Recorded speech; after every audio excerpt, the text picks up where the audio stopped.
Hey guys, what's up? Welcome back to my channel. Welcome to Tuesday's video. If you don't already know from yesterday's video, this week I'm doing a full week of videos because it is my birthday week and I've decided that I would like to celebrate virtually with you guys, and the best way I can think to do that is to put up content every day of the week. So you're definitely going to be getting content from Monday to Friday, and I haven't really decided if I'm going to put up a video on Saturday or Sunday yet, but when I decide, you'll be the first to know. So yesterday I had a little conversation with you guys about something that I'm going to talk about today, and that is surprise parties.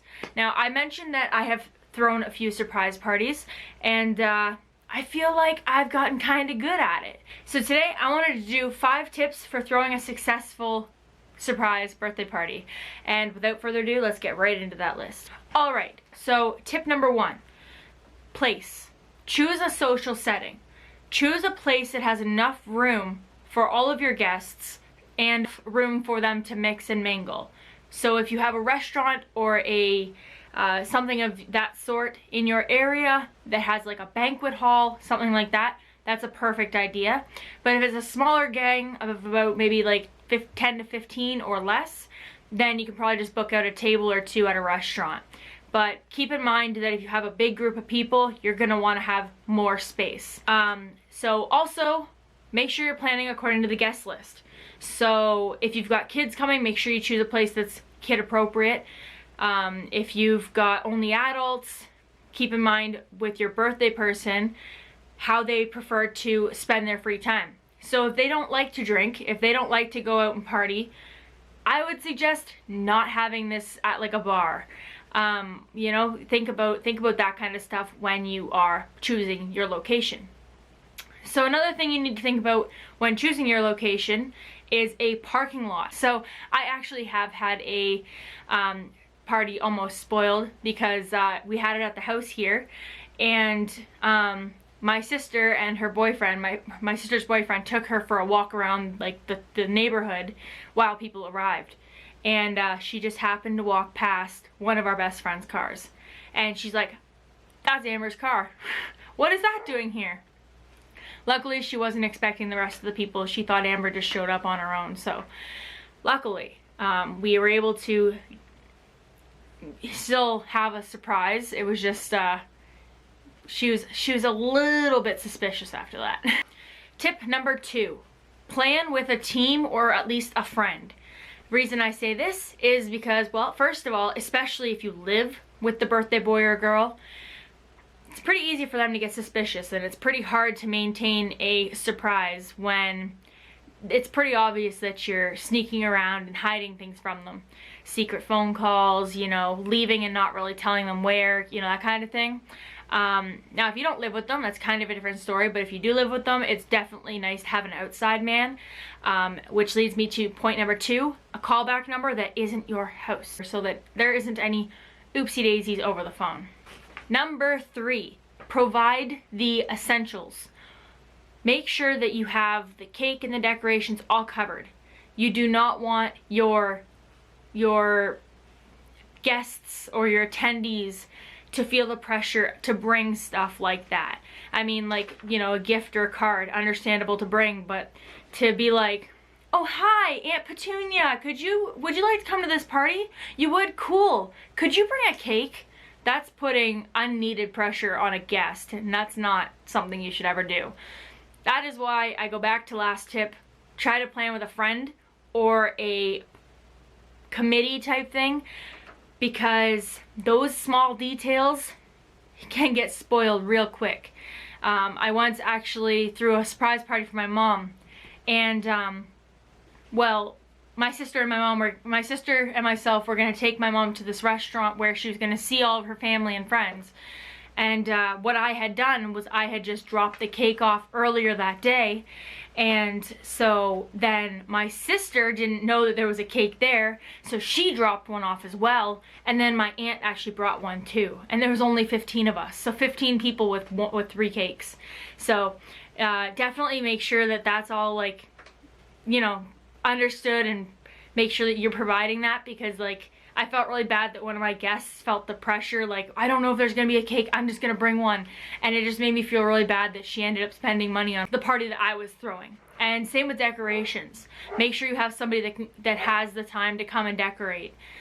Because if you're trying to maintain a surprise, it might be a little bit hard to sneak away to decorate an hour before dinner. All right, so number 4 goes kind of back to tip number 1, but when you're picking your place, consider the service and the food.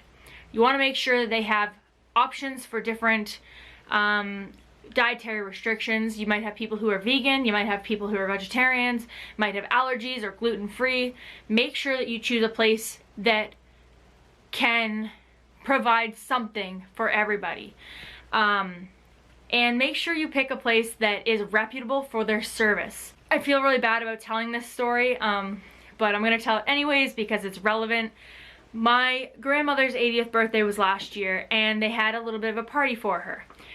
This was before all the COVID stuff happened. I guess it was 2019, but her birthday's in December. And so they had a little surprise party for her. The entire family was there. It was at her favorite restaurant, and she showed up and just saw like 30 to 40 people sitting down, and they actually booked up the restaurant for just this party. So there wasn't other customers coming in and out. It was just us. Now, the problem was that service time, it was a Chinese restaurant, it took over an hour for every single person's plate. So they were expecting that the party would be like 3 hours in total, but it took them almost an hour just to get orders done. It took them like an hour to an hour and a half just to make the meals. And the worst thing was, the birthday girl, my grandmother, was served last. So definitely make sure you choose a place that you know can handle a party, because you definitely don't want to get in a situation like that. And finally, my 5th tip, which is actually 3 in 1, which I like to say, meet my good friend Tio. T is be time friendly. Make sure that every guest knows exactly the time they have to show up, or what time they have to show up by, exactly what time the guest is coming, and exactly what time it's over at. I have personally had people show up at the end of a party before, thinking it was the beginning. So make sure you're very, very clear about that, because, you know, if they show up a little bit too late, if they show up when the birthday person's supposed to show up, then it's not going to be much of a surprise, you know? So yeah, definitely make sure that you're very, very clear on time, and be time friendly with everyone. Make sure they all have a very decent sized window so everyone can get there without ruining the surprise being seen on the way in. And now we're on to I.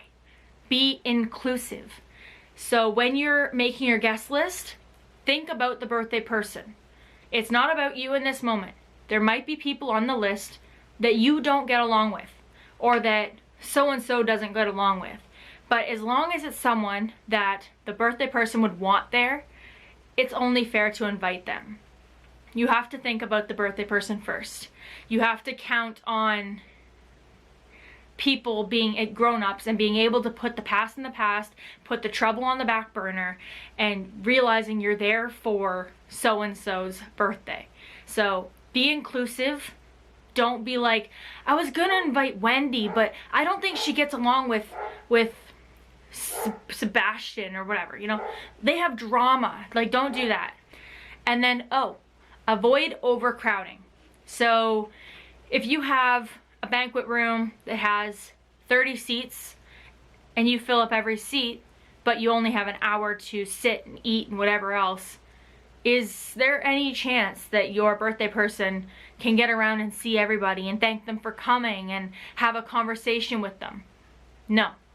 You've got to think about the time slot you have with the restaurants or with wherever you are. You have to think about how much time the birthday person will have to get to everybody, because the last thing you want is for that birthday person to feel bad because they didn't get to talk to somebody and they basically just got like handed a card and had to say bye. Like, you got to really think about the socialization of a party as well. So be time friendly, be inclusive, and don't overwhelm your birthday person by overcrowding the party. So those there are my 5 tips, or 7 tips, but who's counting? If you have any other tips that you'd like to add to this list, feel free to leave them in the comments below. And yeah, I hope you guys enjoyed this video, and if you did, please remember to give it a thumbs up and subscribe if you haven't already. And I'll see you guys, oh yeah, tomorrow, Wednesday.